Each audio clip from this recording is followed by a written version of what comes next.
இந்த நிலையில் சேகர தலைவரின் அனுமதி இல்லாமல் தேவாலய உண்டியலை திறந்து அதிலிருந்து பணத்தை எடுத்து சென்றதாக குற்றச்சாட்டு எழுந்துள்ளது. இது தொடர்பாக புகார் அளிக்க பாதிரியார் காவல் நிலையம் சென்றிருந்த போது அவரது வீட்டின் முன்பு திரண்டு அந்த கும்பல் அவரது மனைவியை மிரட்டி குடும்பத்தினரை அவதூறாக பேசியதாக தெரிவிக்கப்பட்டுள்ளது. இந்த காலத்துல நல்லதை சொல்றவங்களே நாட்டுல கொஞ்சம் பேர் தான்டா. அனைவருக்கும் அன்பான வணக்கம். வேதாகமத்துல ஒரு அழகான வசனம் இருக்கு. உன் வாயல்ல உன்னுடைய புறத்தியான் வாயே உன்னை புகழட்டும் சொல்லி. இப்படி பாத்தீங்கன்னா 2 சம்பவங்கள் நடந்திருக்குது.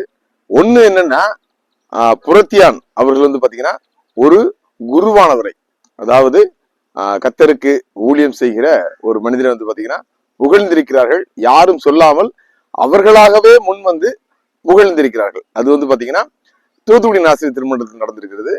இன்னொரு சம்பவம் பாத்தீங்கன்னா அதே போலதான் அந்த ஊரை சேர்ந்த அதே சபையை சேர்ந்த மக்கள் பாத்தீங்கன்னா அதே சபையை சேர்ந்த ஆயரை இகழ்ந்திருக்கிறார்கள். அதாவது புகழவில்லை, அவருடைய செயல்பாட்டினால் பாத்தீங்கன்னா இகழ்ந்திருக்கிறார்கள். இந்த 2 சம்பவமும் நடந்தது பாத்தீங்கன்னா CSI திருச்சபையில தான்.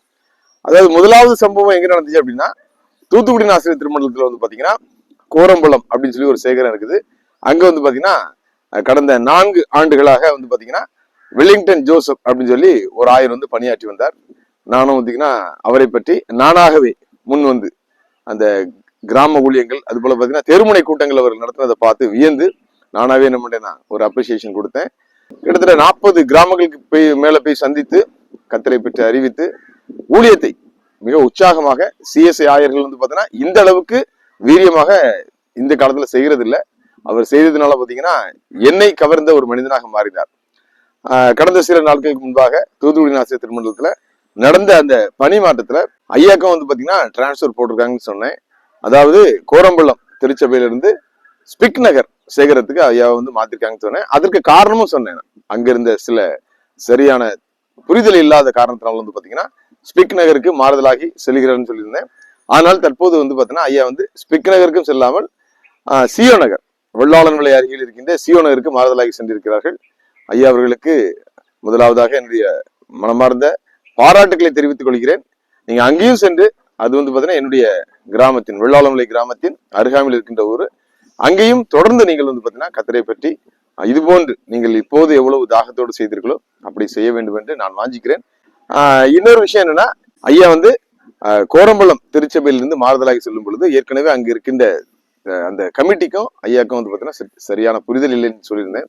ஸோ அதன் காரணமாக அந்த சென்ட் ஆஃப், அதாவது வழி அனுப்பி வைப்பாங்க இல்லையா, அந்த நிகழ்ச்சி நடத்துவதா வேண்டாமா என்று இருக்கும் பொழுது முதலாவது ஆயர் தரப்புல பாத்தீங்கன்னா சற்று மன வருத்தத்தோடு, ஏன்னா பாத்தீங்கன்னா இன்னொரு 1 வருஷம் இருக்குது, 5 வருடம் முழுமையாக இருந்து அந்த சேகரத்துல பணியாற்றி செல்லும் பொழுது ஒரு மனதில் ஒரு சந்தோஷம் வரும். ஸோ அது இல்லாத காரணத்தினால பாத்தீங்கன்னா ஐயாவே அதை தவிர்த்து விடலாம் என்று நினைத்திருக்கிறார்கள். அதற்கு பிறகு அங்கிருக்கின்ற மக்கள் பாத்தீங்கன்னா ஐயாவை சென்று சந்தித்து, இல்லையா நாங்க கண்டிப்பா என்ன பண்ணுவோம், உங்களுக்கு பாத்தீங்கன்னா ஒரு வழி அனுப்பு விழா வைப்போம்னு சொல்லும் போது ஐயா என்ன பண்ணிருக்காங்க, ஏற்றுக்கொண்டிருக்காங்க. ஸோ பிறகு பாத்தீங்கன்னா கமிட்டி இல்ல முதல்ல வேண்டாம்னு சொன்னாங்க. ஸோ திரும்ப என்ன பண்ணுவோம், வைக்க வேண்டாம்னு சொல்லி நினைக்கும் போது அங்க இருக்கின்ற மக்கள் தாகமாகவே முன் வந்து தற்போது வந்திருக்கின்ற ஆயரிடம் சென்று அனுமதி பெற்று ஐயாவும் நீங்க கண்டிப்பா நடத்துக்கணும்னு சொன்னதுக்கு அப்புறம் தானாகவே முன் வந்து, அதாவது வைக்கலாம் சொல்லல, அது எந்த ஆயிரம் வைக்க சொல்றது இல்லை, இருந்தாலும் மக்கள் என்ன பண்றாங்க, ஒரு எழுச்சியான ஒரு அருமையான என்ன பண்ணிருக்காங்க சென்ட் ஆஃப் நிகழ்ச்சி ஆலயத்தில் வச்சு செஞ்சிருக்காங்க. மகிழ்ச்சியாக இருக்குது. ஏன்னா பாத்தீங்கன்னா ஒரு இடத்துல நம்ம பாத்தீங்கன்னா பணியாற்றி விட்டு மன திருப்தியோடு அங்கே இருக்கின்ற மக்கள் மனமும் மகிழ்ச்சியோடு தாங்கள் பெற்ற அனுபவத்தை ஒரு நன்றியோடு அனுப்பும் பொழுது பாத்தீங்கன்னா அதற்கு கிடைக்கின்ற மகிழ்ச்சி அளவே இல்லாதது. அப்படி ஒரு நிகழ்ச்சியை பாத்தீங்கன்னா கோரம்பள்ளம் திருச்சபை மக்கள் செய்திருக்காங்க. கோரம்பள்ளம் திருச்சபை மக்களுக்கு மனமார்ந்த நன்றிகளையும் வாழ்த்துக்களையும் தெரிவித்துக் கொள்கிறேன்.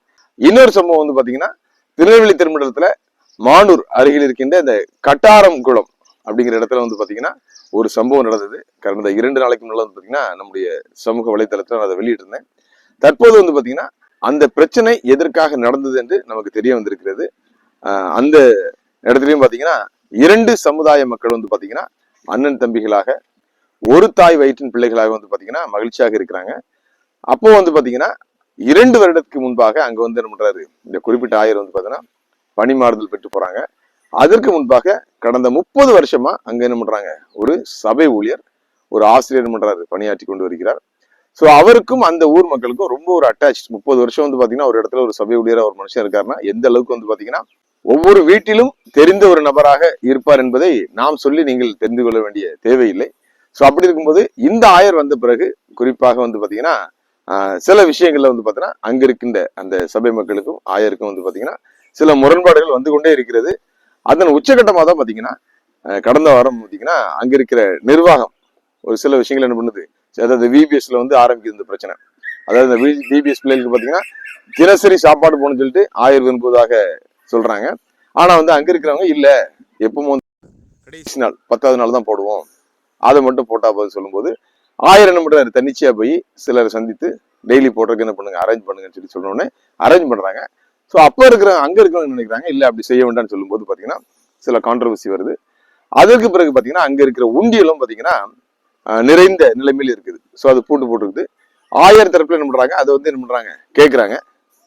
ஆயர் தரப்புல ஏன் கேட்கிறாங்கிறது உங்களுக்கு நல்லாவே தெரியும். தற்போது இருக்கின்ற பேராயர் பர்னபாஸ் அவர்கள் பாத்தீங்கன்னா அனைத்து ஆயர்களும் அப்படித்தான் பயன்படுத்திட்டு இருக்காரு.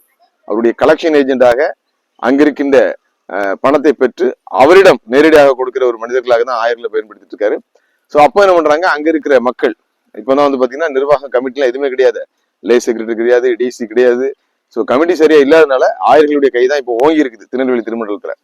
அந்த மக்கள் கொடுக்காத போது ஆயர் என்ன பண்றாரு, எப்படியாவது அதை பறித்து விடலாம் என்று நினைக்கும் பொழுது மக்கள் என்ன பண்றாங்க, ஒரு நாள் அவர் இல்லாத நேரத்துல அதை திறந்து, அதாவது எல்லாருடைய முன்னிலையில் தான் திறக்கிறாங்க, திறந்து என்ன பண்றாங்க, அதை வந்து வீடியோவும் பதிவு செய்யறாங்கன்னு நான் கேள்விப்படுறேன். வீடியோ பதிவு செய்து கணக்கும் முறையாக எழுதி அதை என்ன பண்றாங்க தங்களுடைய கையில் வைத்துக் கொள்கிறார்கள். சோ இதை வந்து பாத்தீங்கன்னா சிசிடிவி கேமரால பாக்குற ஆயர் உடனடியாக காவல் நிலையத்துக்கு செல்கிறார். அங்கதான் பிரச்சனை ஆரம்பிக்குது. காவல் நிலையத்துக்கு செல்வதற்கு ஆயர்களுக்கு யார் அனுமதி கொடுத்தது? உங்களுக்கு வந்து பாத்தீங்கன்னா உங்களுடைய பிரச்சனைகளை தீர்ப்பதற்கு காவல்துறை தான் கிடைத்ததா? உங்களுக்கு மேல ஆள் இல்லையா, கவுன்சில் சேர்மன் இல்லையா, உங்களுக்கு வந்து பாத்தீங்கன்னா இங்க வந்து கிளரிக்கல் செக்ரட்டரி இல்லையா, இங்க வந்து பேராயர் இல்லையா? அப்போ அந்த ஆலயத்தை கட்டிய மக்கள் அனைவரும் பாத்தீங்கன்னா அன்றாட கூலிகள். அங்க இருக்கவங்க பாத்தீங்கன்னா கோடி கோடியாக வைத்திருக்க கோடீஸ்வரர்கள் அல்ல, லட்சாதிபதிகள் அல்ல. தங்களுடைய உழைப்பின் ஒரு பகுதியை போட்டு அந்த ஆலயத்தை மிக சிறப்பாக கட்டி அந்த மக்களை கொச்சைப்படுத்துவண்டமாக நீங்க வந்து பாத்தீங்கன்னா நான் ஏற்கனவே சொன்னது போல பாத்தீங்கன்னா சில ஆண்டுகள் தான் அங்க இருக்க போறீங்க. அவங்க வந்து பாத்தீங்கன்னா அந்த பூர்வ குடிகளாக அங்கேயே இருக்கிறாங்க. அவங்க வந்து ஆலயத்தை கட்டினாங்க. அவர்களை வந்து திருடர்களை போல களவாடி சென்று விட்டார்கள் என்று அங்க இருக்கிற ஆயர் எழுதி கொடுத்ததுதான் மக்களை வந்து பாத்தீங்கன்னா கொதிப்படைய செய்தது. அதனாலதான் பாத்தீங்கன்னா மக்கள் என்ன பண்றாங்க, மறியல் ஈடுபடுறாங்க. ஆயர் வந்து ஆலயத்தை விட்டு, ஆலயத்தின் விசாரிப்புக்காரர்களை விட்டு விட்டு காவல் நிலையத்துக்கு சென்றதுதான் மிகப்பெரிய தவறு. நான் ஏற்கனவே சொல்லியிருக்கேன், எந்த ஆயரும் எந்த காரணத்தை கொண்டோ காவல் நிலையத்துக்கோ கோர்ட்டுக்கோ பஞ்சாயத்துக்கோ போகக்கூடாது. ஆண்டவர் அழகா சொல்றாரு, என் நிமித்தம் உங்களை துன்பப்படுத்தி உங்கள் பேரில் பலவிதமான பொய்யான மொழிகளையும் சொல்வார்கள், ஆனால் நீங்கள் பாக்கியவான்களா இருப்பீர்கள் தான் சொல்றாரு. அப்போ வந்து பொய்யான வார்த்தை சொன்னாலும் சரி, ஒரு என்ன சொல்றது, உங்களை பிடிச்சு இழுத்து தள்ளி விட்டு அடிச்சாலும் சரி, நீங்க படம் தான் செய்யணும். அதுதான் ஆண்டவருக்கு செய்யற ஊழியம். அதை விட்டுட்டு அவங்க கட்டின ஆலயத்துல அவங்க போட்ட உண்டியல்ல அவங்களுடைய பணத்தை வந்து அவர்கள் எடுத்து செல்வதற்கு அவர்களுக்கு அனுமதி யார்கிட்ட கேட்கணும்? நீங்க ஒருவேளை கேட்டாலும் அது முறையா தானே கேட்கணும். எப்படி காவல் நிலையத்துக்கு போகலாம்? சோ அந்த பிரச்சனையின் உச்சகட்டம் தான் அந்த மக்கள் வந்து என்ன பண்றாங்க, கேட்கும் பொழுது என்ன பண்றாங்க, கொஞ்சம் இந்த கூட்டம் கூட்டிட்டாலே வந்து பாத்தீங்கன்னா கண்டிப்பா என்ன பண்ணும், பிரச்சனை வந்து பூதாகாரமாக மாறிவிடும். அவங்க என்ன பண்றாங்க, ஆலயத்தின் மேல வந்து அந்த சிசிடிவி கேமரா என்ன பண்றாங்க அடிச்சு உடைக்கிறாங்க. அதுக்கும் என்ன பண்றாங்க, சில காரணம் சொல்றாங்க, அது வந்து பாத்தீங்கன்னா வெளியில இருக்குது, வர்ற பெண்களை வந்து பாக்குற மாதிரி இருக்குது, அதனாலதான் உடச்சுன்னு சொல்றாங்க.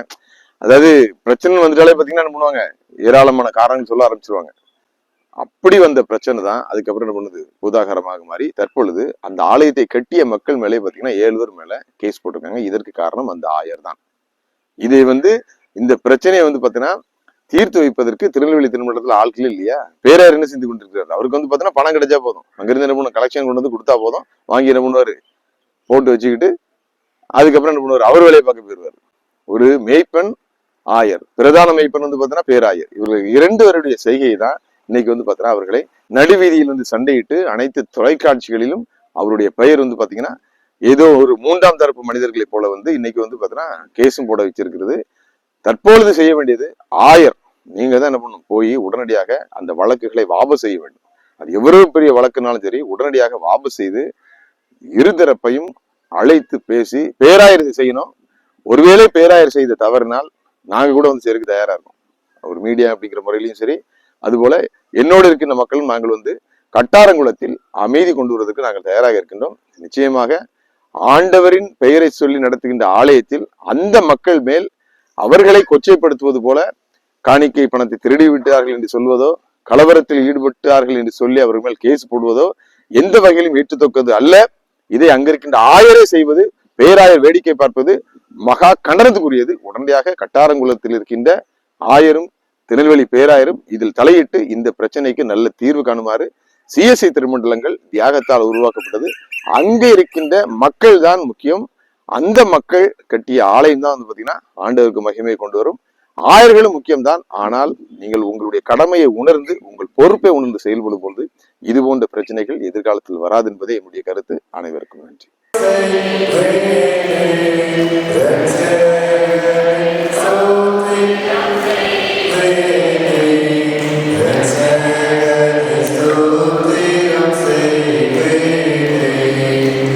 சொல்றவன் சொந்த வாழ்க்கைய பத்தி எல்லாம் கிளறி பார்க்காதே. அவன் சொல்றதுல அறிவுக்கு பொருத்தமா இருந்தா நடங்க.